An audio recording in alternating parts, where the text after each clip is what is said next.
Innal hamdalillah nahmaduhu wa nasta'inuhu wa nastaghfiruh wa na'udzu billahi min syururi anfusina wa min sayyiati a'malina may yahdihillahu fala mudilla lahu wa may yudlil fala hadiya lahu. Asyhadu an la ilaha illallah wahdahu la syarika lahu wa asyhadu anna Muhammadan abduhu wa rasuluhu la nabiyya ba'da.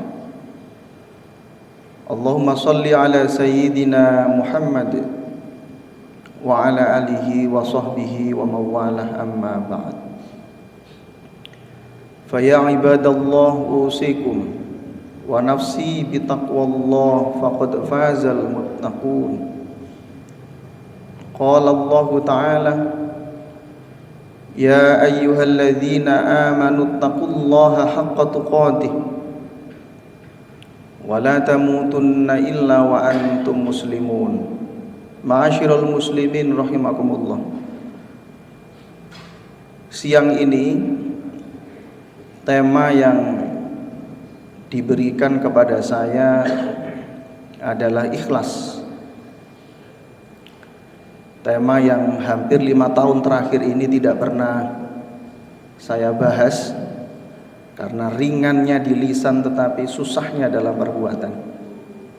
Tapi ta'ziman, hormat saya kepada pengurus, insya Allah dalam 10 menit ke depan kita bersama-sama belajar bagaimana konsep ikhlas itu diajarkan dalam agama kita. Ma'asyiral muslimin rahimakumullah. Dalam agama kita, ikhlas itu bukan pilihan, bukan opsional, tapi mandatori, sebuah keharusan, perintah. Yang mau tidak mau kita harus jalankan meskipun tertatih-tatih. Setidaknya kita mati dalam keadaan berproses untuk belajar ikhlas. Sebagaimana dalam Quran surah Bayyinah ayat 5, Allah berfirman, A'udzu billahi minasyaitonir rajim. Wa ma umiru illa liya'budullaha mukhlishina lahud-din hunafa'a wa yuqimus salata wa yu'tuz zakata.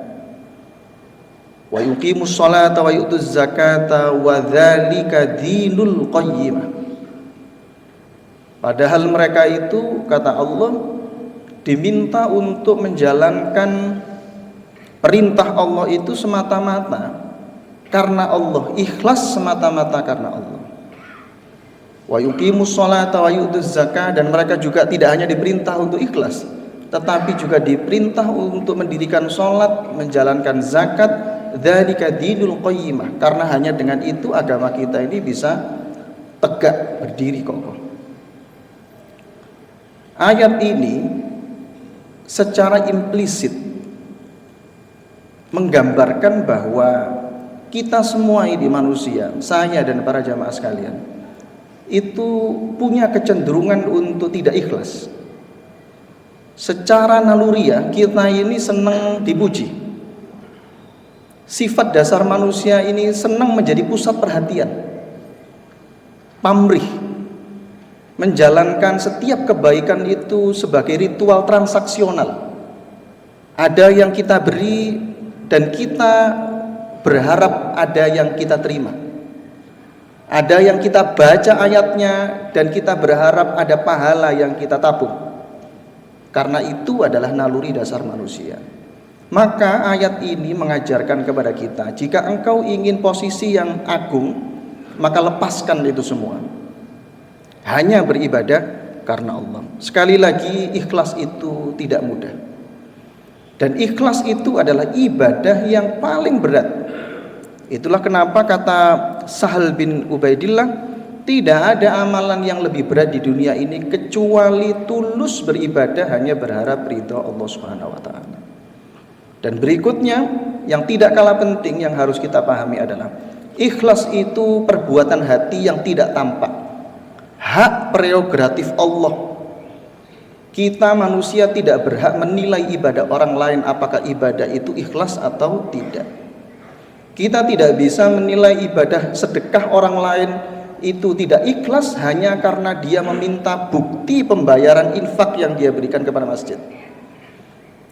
Tidak fair juga kita menilai ibadah orang lain itu tidak ikhlas hanya karena dilakukan di keramaian dan banyak mata yang melihat.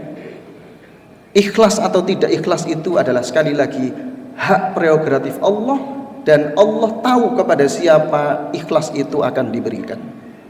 Ma'asyiral muslimin rahimakumullah. Suatu ketika dalam sebuah hadits qudsi, Nabi pernah bertanya kepada malaikat Jibril anil ikhlas, tentang konsep ikhlas. Lalu Jibril bertanya kepada Allah. Jibril katakan, faqala rabbul izzati tabaraka wa ta'ala, dan Allah menjawab ikhlas itu dalam sebuah hadis qudsi, al ikhlasu sirrun min sirri au da'athu qalba man ahbabtu min ibadi. Dalam sebuah hadis qudsi Allah menjawab apa yang dimaksud ikhlas itu.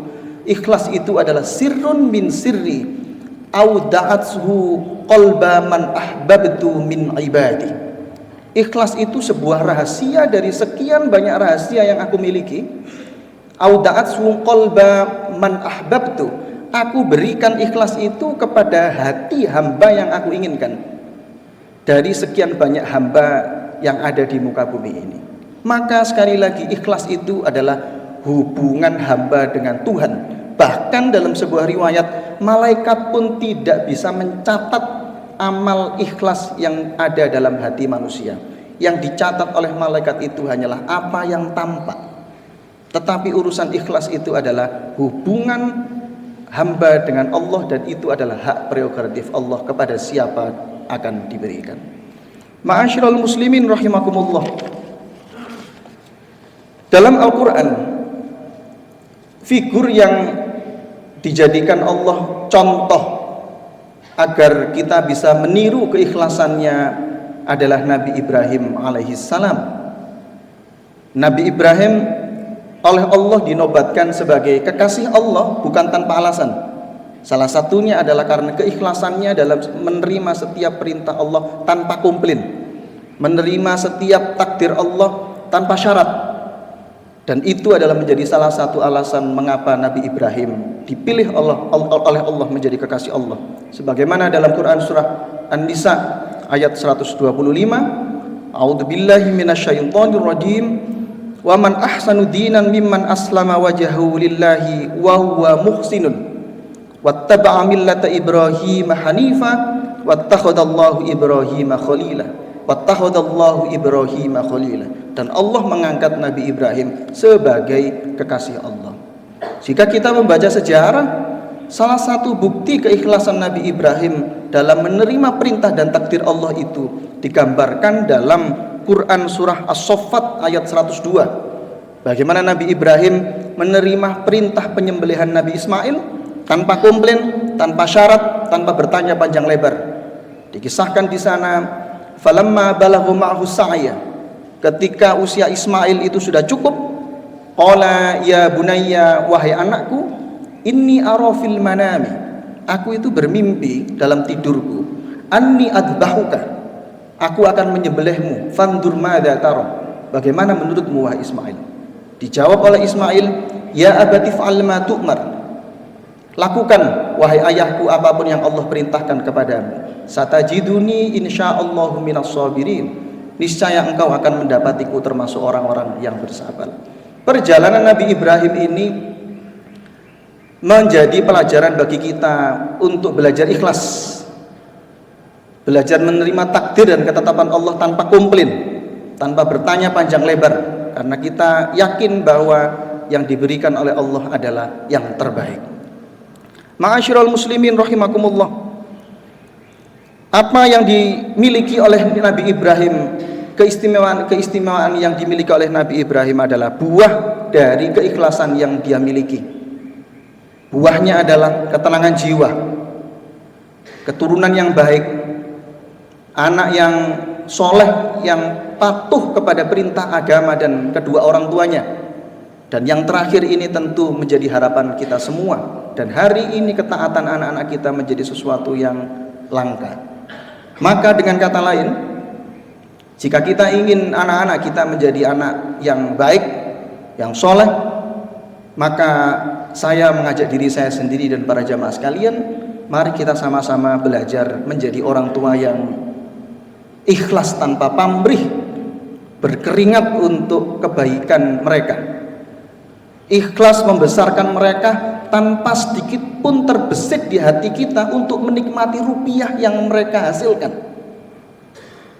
Ikhlas kita besarkan anak-anak kita tanpa berpikir nanti akhir hayat kita numpang hidup ke mereka. Karena hanya dengan cara itu kita menjadi orang tua yang berwibawa, yang layak untuk dihormati, yang layak untuk didoakan di akhir hayat kita. Ma'asyiral muslimin rahimakumullah, dalam konteks yang berbeda, jika kita ingin mendapatkan ketenangan jiwa seperti ketenangan rumah tangga Ibrahim alaihissalam, mari kita sama-sama belajar, saya sendiri dan para jamaah sekalian, meskipun bertatih-tatih, mari kita belajar menjadi suami yang ikhlas memberi nafkah kepada pasangan hidup kita tanpa berharap pamrih untuk dilayani yang lebih, karena kita merasa banyak memberi kepada pasangan hidup kita. Hanya dengan begitu kita menjadi suami yang terhormat. Dan tidak sedikit konflik yang terjadi di lingkungan kerja kita atau di tempat tinggal kita itu muncul hanya karena harapan kita yang berlebih atas pujian, apresiasi dari pimpinan kita, dari tetangga kita, dan kita lepaskan itu semua meskipun dalam proses belajar. Setidaknya kita nanti mati dalam keadaan berproses untuk belajar ikhlas. Aqulu qawli hadza wa astaghfirullah li wa lakum wastaghfiruhu innahu huwal ghafurur rahim.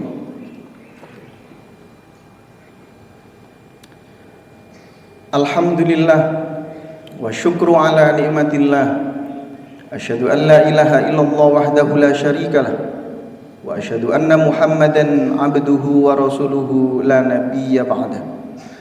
Allahumma salli ala sayyidina Muhammad wa ala alihi wa sahbihi wa mawalah, amma ba'd.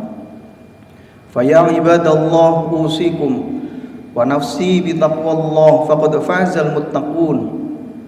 Qala Allah Ta'ala, ya ayyuhalladzina amanu taqullaha haqqa tuqatih wa la tamutunna illa wa antum muslimun. Innallaha wa malaikatahu yusalluna 'alan nabi ya ayyuhalladzina amanu sallu 'alaihi wa sallimu taslima. Allahumma salli 'ala sayyidina Muhammad wa 'ala alihi wa sahbihi ajma'in. Allahumma ighfir lil muslimina wal muslimat wal mu'minina wal mu'minat al ahya'i minhum wal amwat. Rabbana ighfir lana dhunubana wa li walidina warhamhuma kama rabbayana shaghira. Rabbana hab lana min azwajina wa dhurriyyatina qurrata a'yun waj'alna lil muttaqina imama. Allahumma kfina bihalalika an haramik waghnina bifadlika amman siwak. Allahumma atina rizqan wasi'an halalan thayyiban wa waladan salihan. Allahumma inna na'udzubika minal hammi wal hazan wa na'udzubika minal ajzi wal kasal wa na'udzubika minal jubni wal bukhl wa na'udzubika min ghalabati ad-daini wa qahri rijal. Rabbana atina fid dunya hasanah wa fil akhirati hasanah wa qina adzabannar. Ibadallah, innallaha ya'muru bil 'adli wal ihsan wa ita'i dzil qurba wa yanha 'anil fahsya'i wal munkari wal baghi ya'idukum la'allakum tadhakkarun. Wa la dzikrullahi akbar.